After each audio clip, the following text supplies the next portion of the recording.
দোল পূর্ণিমা বা দোলযাত্রা ফাল্গুন মাসের পূর্ণিমা তিথিতে পালিত সনাতন ধর্মাবলম্বীদের একটি অন্যতম প্রধান ভক্তি ও রঙের উৎসব। এটি মূলত রাধা কৃষ্ণের দিব্য প্রেমের প্রতীক। দোল উৎসবের মূল মাহাত্ম্য হল রাধা কৃষ্ণের রং খেলা, চৈতন্য মহাপ্রভুর জন্মতিথি এবং অশুভের উপর শুভ শক্তির বিজয়ের উদযাপন। দোল পূর্ণিমার বিশেষ মাহাত্ম্যসমূহ রাধাকৃষ্ণের প্রেম ও ভক্তি।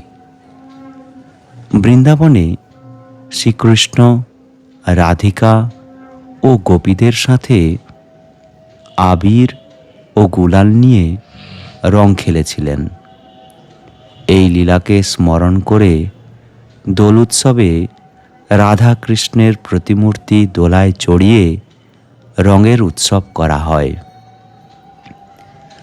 চৈতন্য মহাপ্রভুর জন্ম উৎসব। বাঙালি বৈষ্ণব বিশ্বাসে দোল পূর্ণিমার দিনই 1486 সালে অর্থাৎ আজ থেকে 540 বছর আগে এই দিনেই শ্রী চৈতন্য মহাপ্রভুর আবির্ভাব হয়েছিল। তাই এই দিনটিকে গৌর পূর্ণিমাও বলা হয়। বসন্ত ও রঙের উৎসব।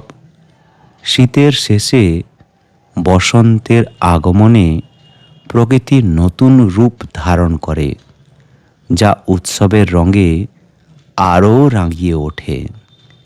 হরে কৃষ্ণ।